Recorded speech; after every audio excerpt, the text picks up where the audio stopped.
Hello everyone and welcome to our channel Indo Aussie Couple. Basically this channel is all about our journey, me and my missus's journey to Australia from India all the way.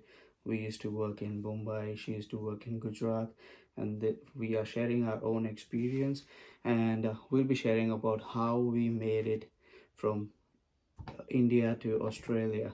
Like, don't go on my accent, but yeah, basically, we made it through. The good news, we'll start with the good news. The good news is we got our permanent residency. We came in as a temporary migrant from India and we got our permanent residency. So that's the good news to start with. Now, uh, again, to start with this channel, basically, we started this channel to share our experiences with you guys. What do we do in Australia? Where do we go and where do we roam around? Well, I was roaming around, I came across a lot of Indian students, Pakistani students, and a lot of Asian people who shared those experiences. And 90% of those experiences showed me that they have been cheated or they have been misguided, or there was no sources that can guide them to come to Australia in a good way and then get settled into Australia. So we decided, me and Shivani decided to start a channel, share our experience, and to help out our guys sitting back home who aspire to come to Australia. So keep enjoying. I'm not taking more than 10 minutes in any of the videos. Just stay back and ask me any questions in comment section if you want to, and let me know.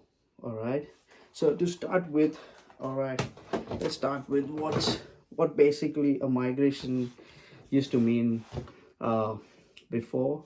Now, post World War II, a lot of Indians, Pakistani, and a lot of people from Asia traveled to some Western countries in order to get good life, earn good money, and to settle down in the country, just so that they can have a good retirement or good future for their upcoming generation, and themselves they can get good medical facilities when they grow old.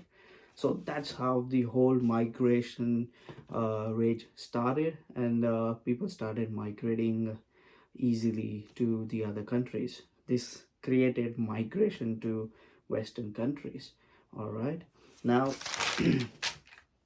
to start with migration, you should really assess yourself whether you want to migrate or not.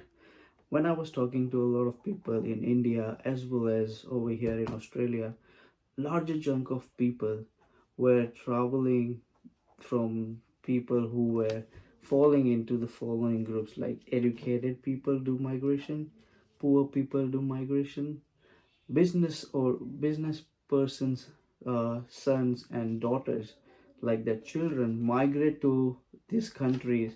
Sharing my journey, so I chose to come to Australia because I belong to that middle class, uh, you know uh, middle class bracket of the families.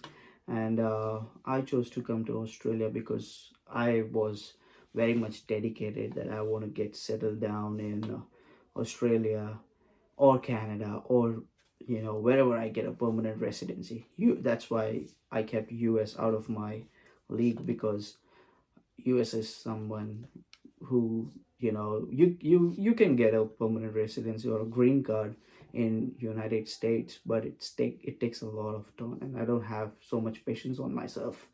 uh Anyways, so basically there are three ways or four ways to come to Australia. There are several other ways. We will go into details, and I can make more videos on particular one way or two way or three way, but today we are discussing upon what I chose to do.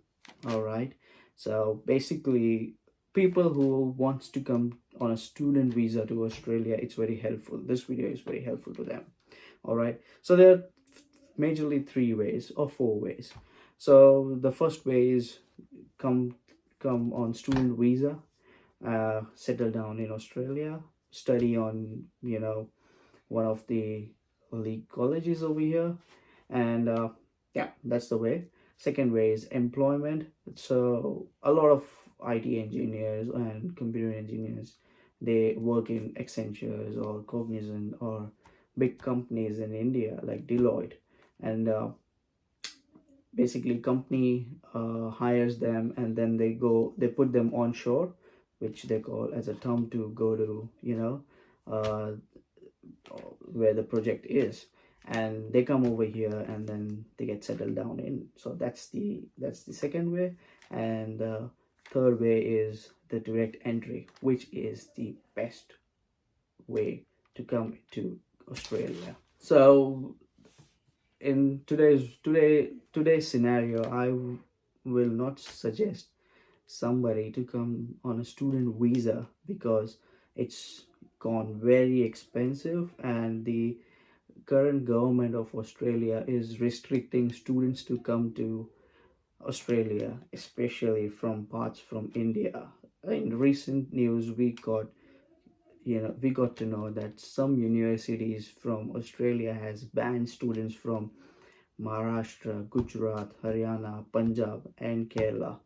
So basically, before coming to student, before coming or before you think as, yeah, I should go to Australia on a student visa. So basically, you should keep these points in mind, which I lost on it. Because of that, I had to suffer a lot to get my permanent residency in Australia. Trust me, it's really, really helpful to have these points on. The first step is to get these points on, and then act on it. So I came to Australia, like basically I came to Queensland, Brisbane in 2019, and I did took a course in QUT Business School, and I did MBA from there. All right, this was in back in 2019.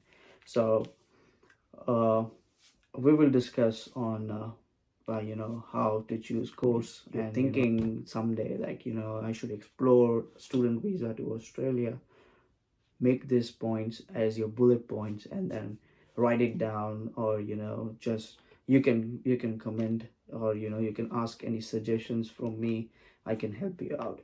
So the first and foremost point is make make sure that you have a background of what you're going to study over here. For example, I am a mechanical engineer by in graduate, and I choose MBA to do a postgraduate in QUT Business School to come to Australia.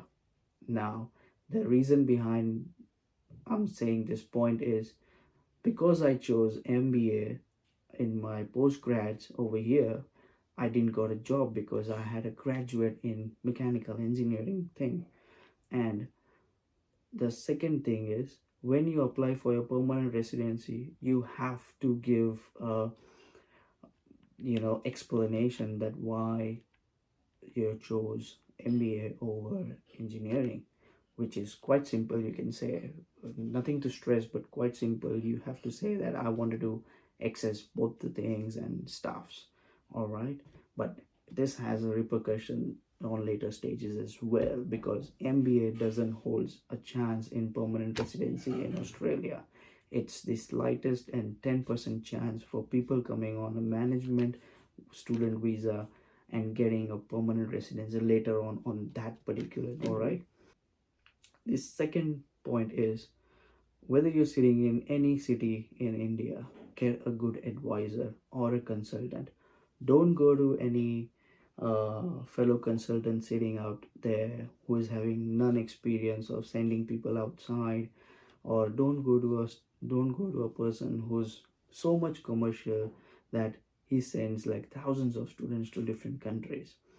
you know the most you know the most or choosing a college or choosing a just explore your references in Australia. Like when you decide, okay, this is the course, you bottleneck your courses, you bottleneck your choices, you segregate, okay, what do you want to do, and you get your 3 4 courses in your hand. Just get a local reference, just get a third party reference or anything, wherever you can reach anybody in Australia. Just reach them, ask them, and then go forward for it. All right, they anybody in Australia can help you better than anybody sitting in India. All right, so just make sure you have a reference check, you have anybody who can take care of your decisions, or can guide you to take right decisions for yourself. All right. The fourth point is research yourself. The immigration website of Australia is so much simple to access. It has so many informations where you can easily understand it, and then you can, you know, make the right decision of what course and what should I choose, or what state should I live in, what city should I go in, and everything.